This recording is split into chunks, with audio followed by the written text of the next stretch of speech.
Hey guys, we're back with another 90 Day Fiancé recap. This is 90 Day The Single Life, and it's a spinoff of the regular 90 Day Fair where they follow couples.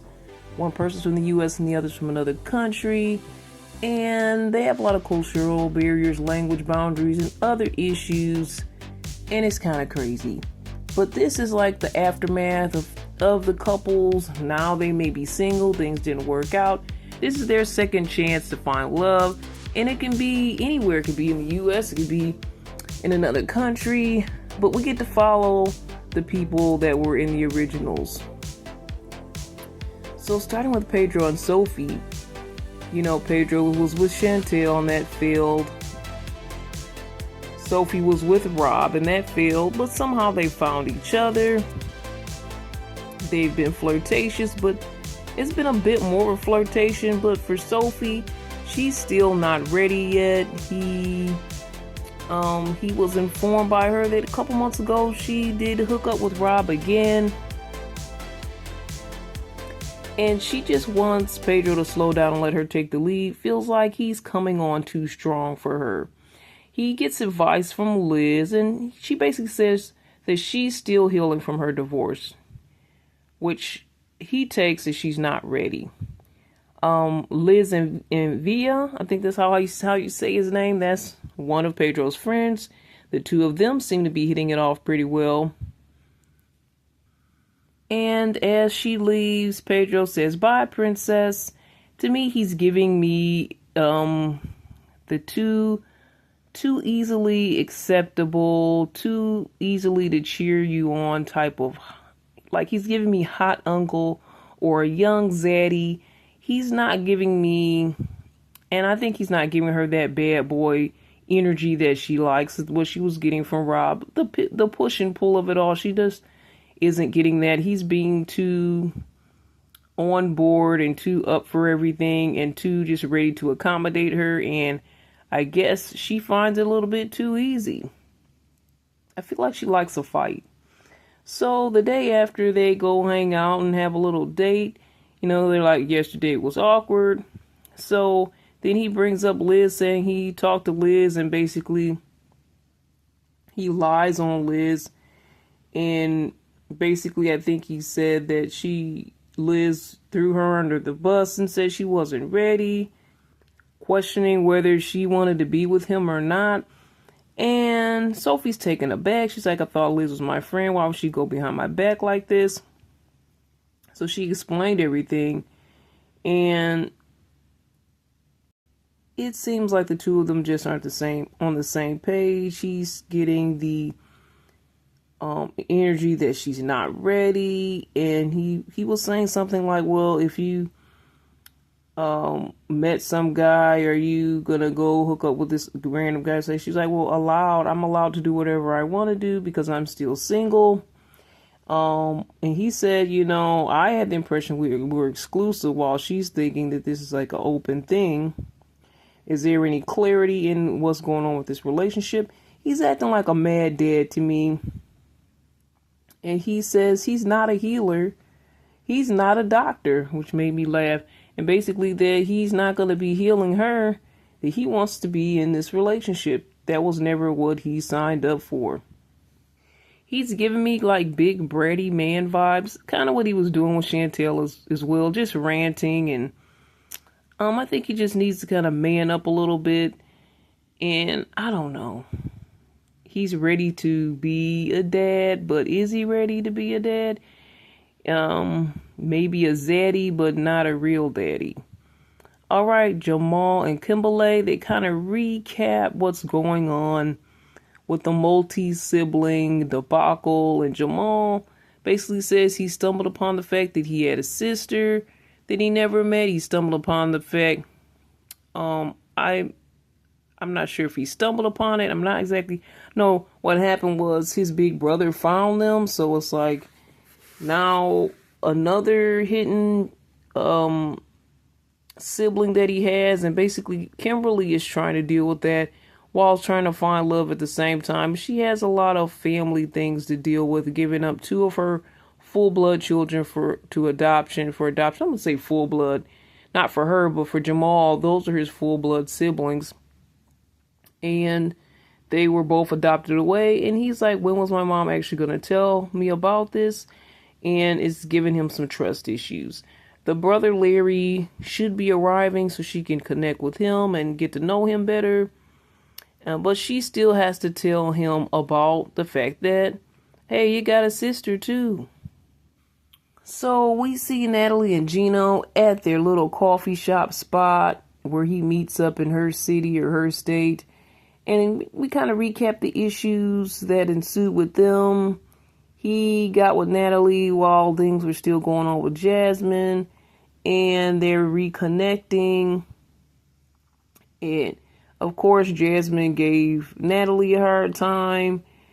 And for some reason, Natalie's up to reconnecting with him. And she wants to put the past in the past and start new. But she's still being cautious. She says she's up for friendship. But if he wants more than friends, that he's going to have to prove himself. So there wasn't too much that went on with these two. Just the fact that she's open to at least to be friends again. Courtney and Colt, they had a lot of things happen. For her, we kind of get to meet her parents, and they're just like this very super nice couple. Looks like they come from back in the day. The dad makes a hole-in-one joke about the pants. What did he say? Why does the golfer bring more than one pair of pants? Because they might get a hole in one. So, a nice little corny dad joke, right? So, Courtney tells us why she's still living with her parents. She says they're better than the roommates she's had before. The roommates are kind of psycho. She's kind of like the prey and they're the predator. She likes the peace and quiet. And she likes her retirement life. Of course, I think her dad says she also likes to be doted on, her laundry done, and basically taken care of by her family. Who doesn't? She says she told her family, her parents, I don't want to move until I get married. But with all her bad dating history, they recap a bit of it. She might be living with her parents forever. Mom goes to the laundry, sees Colt's undies in the mom's laundry basket, and she's shocked. I thought those were actually Courtney's undies. They don't look like men's underwear to me. They just didn't. Anyway, Colt also has had his share of bad relationships, and he lived with his mom as well. They kind of recap that a bit too.